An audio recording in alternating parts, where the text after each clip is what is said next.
Olá! Vamos mergulhar hoje nos textos bem interessantes, baseados ali em 1 Timóteo capítulo 3. São comentários, notas de estudo, que exploram quem deveria liderar, né, nas primeiras comunidades cristãs e também o que essas comunidades eram de verdade. Isso. É um tema fundamental, liderança. Sempre atual. Mas o que salta aos olhos aqui é o foco quase obsessivo no caráter do líder. Por que será, né? E o que isso revela sobre a igreja em si? É isso que a gente vai investigar. Legal. E já começa forte, né? Sim, aquela frase, fiel é a palavra. Se alguém aspira ao episcopado, excelente obra almeja. Episcopado. Soa até chique, né? Soa. Mas os textos já dão uma baixada na bola. É visto como trabalho, uma função mesmo. Não é um cargo para ter status. Ah, entendi. Original, episcopos, é tipo um supervisor, alguém que cuida. E os comentaristas frisam muito isso. É uma obra, um serviço pesado. Não é sobre privilégio, é sobre ralar mesmo. Trabalho duro. Exato. Tem essa coisa do chamado, que vem de Deus, precisa ser confirmado pela pessoa, pela comunidade, mas também é uma aspiração legítima. Ninguém deve ser líder obrigado, sabe? Quer dizer, a pessoa tem que ter uma vontade genuína de fazer aquilo. Sim, e desejar a obra, o serviço, não a posição em si. Tem uma fonte, Glenn Goodall, que alerta. Hoje, bispo pode soar como promoção, né? Mas o texto antigo parece focar nesse desejo de servir, de se dedicar. Faz sentido. E é curioso que, segundo os estudiosos, bispo e presbítero, que é o ancião, ligado mais à maturidade da pessoa, esses termos eram usados quase como sinônimos na época. A gente vê isso em outros textos também. Entendi. Então é mais serviço, menos glamour, mais trabalho do que honra. Bate com a ideia da dedicação que isso exige. Bom, aí vem a lista de qualificações. E, nossa, é longa. É longa e surpreendente em alguns pontos. O Erdman, um comentarista, destaca que das 15 qualidades ali, quase todas são morais. De caráter, como a pessoa vive, se relaciona. Sério? Quase todas? Sim. Só uma é mais, digamos, intelectual. Ser apto para ensinar. A ênfase na integridade, no caráter, é muito forte. Vamos olhar mais de perto, então. A primeira área que aparece é a vida familiar. Pede que seja esposo de uma só mulher. Isso sempre dá o que falar, né? Sempre. Mas a maioria dos comentaristas, tipo Hendrickson, Barclay, eles apontam para duas coisas principais. Primeiro, nada de poligamia, que rolava em algumas culturas da época. Certo. E segundo, talvez o mais importante, ser um homem fiel à esposa. Conduta moral irrepreensível no casamento. Não parece ser contra solteiros ou viúvos que casaram de novo. Embora algumas leituras mais antigas fossem mais duras com divórcio, como Wiersbe e Erdman, mas o foco parece ser fidelidade e pureza no relacionamento que ele tem. Entendi. Fidelidade. E tem mais sobre família? Saber governar a própria casa, criar os filhos com respeito, disciplina. A lógica é direta, né? Se não consegue lidar com a própria família... Como vai cuidar da família de Deus, que é a igreja. Exato. O John Stott fala que a casa é o campo de treinamento. Campo de treinamento. Boa. E o Hans Burke vai até mais longe. Ele diz que sem famílias, que são centros espirituais, as igrejas viram tipo desertos, mesmo com muita atividade. Cuidar da igreja começa em casa. É o primeiro teste. Faz todo sentido. E sobre dinheiro? Qual a expectativa para o líder? Que ele não seja avarento, ou seja, nada de ser apegado ao dinheiro, amar o lucro mais do que a Deus, mais do que o ministério. As fontes lamentam quando vem líderes transformando a igreja em negócio próprio, sabe? Focados no ganho. Pedro já falava contra pastorear por sorte da ganância. E o próprio Paulo deu o exemplo, né? Disse que não cobiçou nada de ninguém. A incompatibilidade é clara. Total, quem ama o dinheiro não pode amar a Deus e, consequentemente, não pode cuidar bem das pessoas. Pesado isso. E nos relacionamentos com os outros, como ele deve ser? Aqui tem um pacote interessante. Primeiro, não ser violento. A palavra grega é plektes, literalmente golpeador. Nossa! Nada de agressividade, nem física, nem com palavras. O líder tem que ser Doce, acessível. Nada de líder pavio curto ou brigão, então. Pelo contrário, ele precisa ser cordato, que é ser amável, gentil, razoável, alguém que busca paz, que constrói pontes, perdoa fácil, que vê o melhor nos outros em vez de ficar, sei lá, espalhando fofoca. Importante. E também inimigo de contendas. Não só evitar a briga, mas promover a paz ativamente. Warren Wiersbe tem uma frase ótima que citam: quem tem pavio curto normalmente não tem um ministério longo. Boa essa. Adorei. E a última desse grupo? Ser hospitaleiro. Literalmente, filocenos, amigo dos estrangeiros. Ter a casa e o coração abertos. Isso era vital no primeiro século, né? Pouco hotel, sem sistema de bem-estar social, especialmente para os missionários que viajavam, era uma virtude muito prática. Entendi. Falando em como ele é visto pelos outros, a reputação pessoal também conta muito, certo? Demais. Duas coisas são chave aqui. Primeiro, ser irrepreensível. É um termo forte, anepoleptos. Um estudioso, Kelly, diz que isso meio que engloba tudo. Como assim? Significa não ter falhas óbvias de caráter ou conduta, nem do passado, nem do presente, que possam ser usadas para atacá-lo ou para desacreditar a igreja por causa dele. É ter uma vida coerente, sabe? Sem telhado de vidro. Sem ter por onde pegar, como diz o Versbina. Exatamente essa ideia. O Hendrickson traduz como inexpugnável. Alguém que, mesmo sob ataque, sai ileso porque a boa reputação é merecida. Forte. E o segundo ponto é ter bom testemunho dos de fora. A fama do líder, a boa fama, tem que ir além da igreja. Ser reconhecida pela comunidade em geral. Uau. O padrão é realmente alto.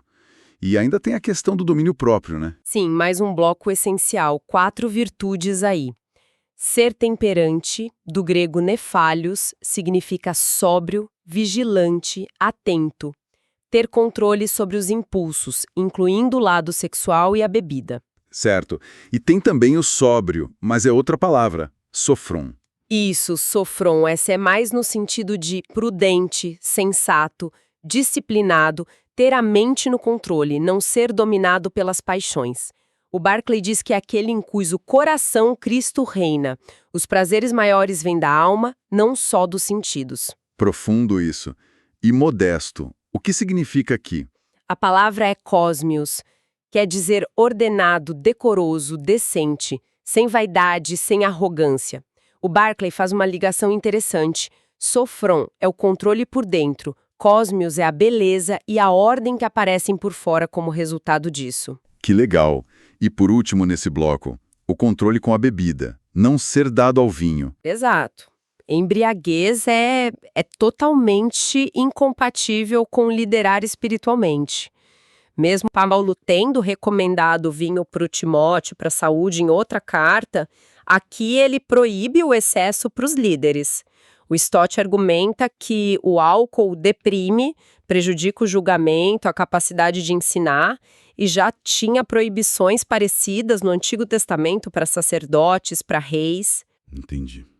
Bom, e quanto à experiência? A maturidade na fé importa? Fundamental.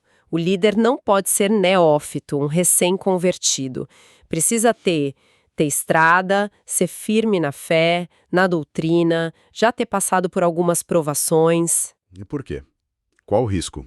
O texto é direto, para não suceder que se ensoberbeça e incorra na condenação do diabo.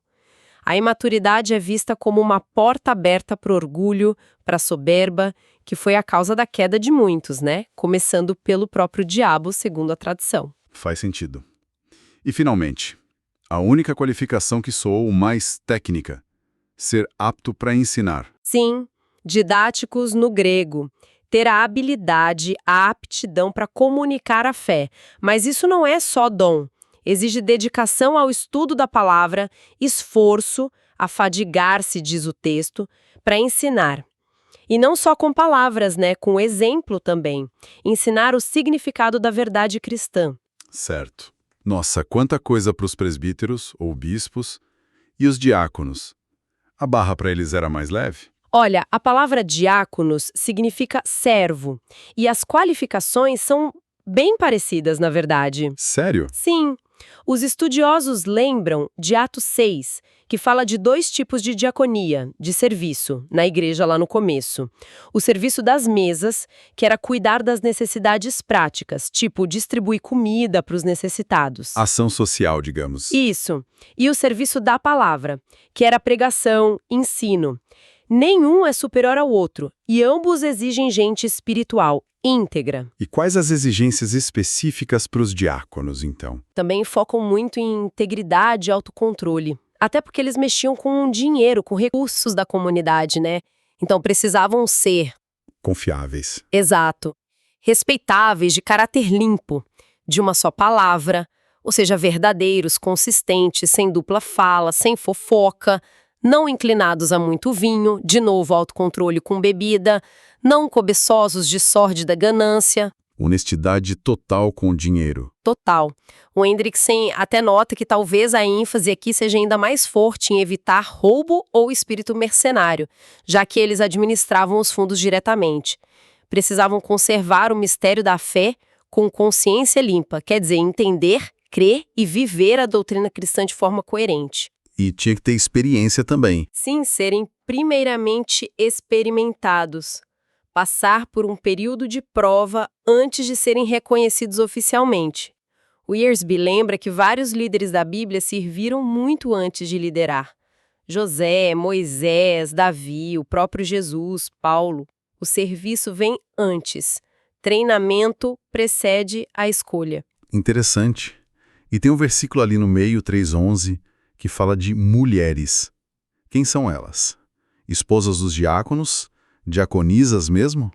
Esse versículo gera debate. Mas vários comentaristas, como Kelly ou Hendrickson, olhando a gramática grega, acham mais provável que se refiram a um grupo específico de mulheres que colaboravam no serviço. Não necessariamente ordenadas como diaconisas formais, nem só as esposas. Talvez ajudantes no trabalho social dos diáconos, principalmente no cuidado de outras mulheres viúvas necessitadas. Faz sentido, né? Teria coisas que seria mais adequado uma mulher fazer. Exato. Como o Wiersbe diz, não precisa ter um cargo para ter um ministério. Eram mulheres que serviam ativamente. E as qualificações para elas? Bem parecidas. Respeitáveis, não maldizentes, olha o cuidado com a língua de novo. Prudentes, temperantes, com autocontrole e fiéis em tudo. De novo, o foco é no caráter, na conduta confiável. Entendi. E para os diáconos homens, o texto reforça, precisam ser maridos de uma só mulher e governar bem os filhos e a própria casa, a mesma base dos presbíteros. E quem serve bem como diácono, o que acontece? Ganha o quê? Uma promoção para presbítero? O texto fala que alcançam justa preeminência e muita intrepidez na fé. Não é bem uma promoção de cargo, sabe? É mais no sentido de ganhar respeito, confiança da comunidade e diante de Deus. E também coragem, ousadia para viver e falar da fé. A recompensa vem do serviço fiel em si. Legal. O Stott resume bem. No fundo, as qualidades para bispos e diáconos são muito parecidas. São o básico esperado de qualquer líder cristão. Cobrem o caráter pessoal, os relacionamentos, a reputação e a fidelidade à fé e a capacidade de ensiná-la. Perfeito. Saindo um pouco do perfil do líder, o texto também fala sobre a igreja em si, né? O Paulo escreve para o Timóteo saber como se deve proceder na casa de Deus. Sim, e essa parte é muito rica. O Stott até compara essas instruções escritas a um mapa ou um leme, algo essencial para guiar a igreja no caminho certo. E como ele descreve a igreja? Com duas imagens muito fortes. Primeiro, a casa de Deus, que é a igreja do Deus vivo. A igreja como lugar onde Deus mora, pelo seu Espírito. Tem uma linha histórica que as fontes traçam. Deus habitou no tabernáculo, depois no templo, depois em Jesus, na terra, e agora habita na sua igreja, no seu povo reunido. E a palavra para casa, oikos, também significa família, né? Isso é importante. Importantíssimo. Então a igreja é a casa de Deus e a família de Deus, uma comunidade de irmãos, de irmãs. Se não for isso, Diz uma fonte, não é igreja de verdade, é morada e família, as duas coisas. Nossa, que lindo isso. E a segunda imagem?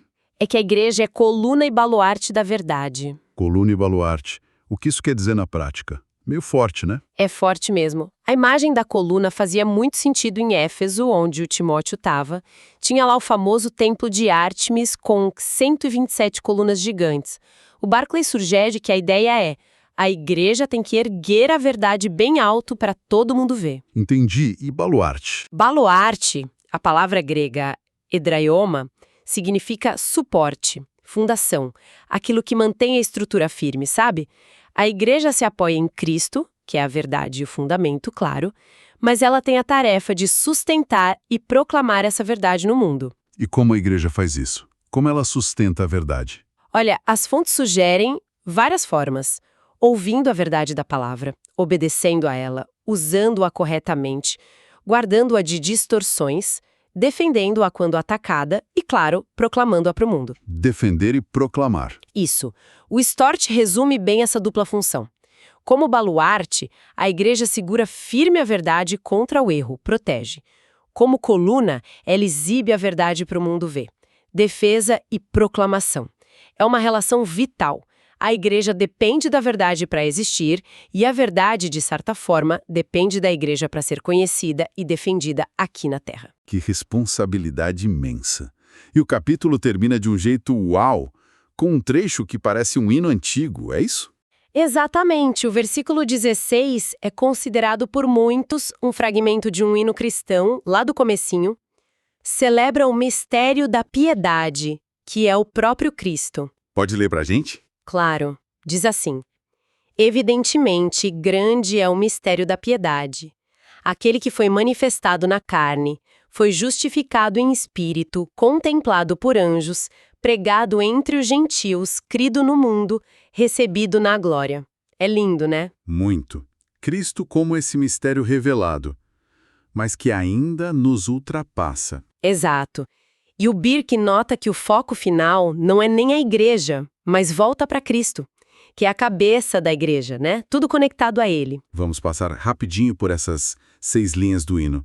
O que elas querem dizer? Bom, manifestado na carne é a encarnação, Jesus se tornando humano de verdade. Certo. Justificado em espírito, ele foi vindicado, provado justo pelo Espírito Santo, na concepção, batismo, tentação, milagres e principalmente na ressurreição. Mostrou sua perfeição divina, mesmo sendo rejeitado pelos homens. Contemplado por anjos. Os anjos foram testemunhas e participaram em momentos chave da vida dele: nascimento, tentação, agonia no Getsêmani, ressurreição, ascensão. Que demais. Pregado entre os gentios. Isso aponta para a missão mundial da igreja depois da ressurreição: levar o evangelho a todos os povos, não só aos judeus, a grande comissão. Sim. Crido no mundo é a resposta a essa pregação. Gente de toda parte crendo nele, cumprindo as profecias antigas. E a última? Recebido na glória. A ascensão dele. Depois da rejeição aqui na terra, ele é recebido triunfalmente nos céus. É um resumo poderoso da história e da obra de Cristo. Incrível mesmo. Então, para a gente fechar, exploramos hoje esses critérios de liderança que são radicalmente focados no caráter, né? Vida familiar, dinheiro, relações, reputação, autocontrole, maturidade, capacidade de ensinar, tudo ligado a uma vontade de servir de verdade, não de buscar status. Isso. Vimos a igreja como essa casa e família de Deus com a missão gigantesca de ser coluna e fundamento da verdade. Exatamente. E tudo isso deságua na centralidade de Cristo, celebrado nesse hino maravilhoso no final. Perfeito. E, sabe, pensar nisso tudo hoje levantam a questão, né? Esses padrões de caráter tão altos para os líderes, essa visão da igreja como guardiã da verdade, como isso conversa ou talvez até confronta as nossas práticas hoje em dia, nas nossas comunidades, nas diversas tradições de fé. Boa pergunta. Idade moral, será que ela não se perdeu um pouco numa cultura que às vezes parece valorizar mais o carisma, a performance, os números, os resultados que aparecem logo? Fica aí a provocação para a gente pensar o que esses critérios tão antigos têm a nos dizer hoje sobre quem a gente escolhe para liderar e sobre o que realmente significa ser igreja, ser comunidade, o que a gente valoriza mais.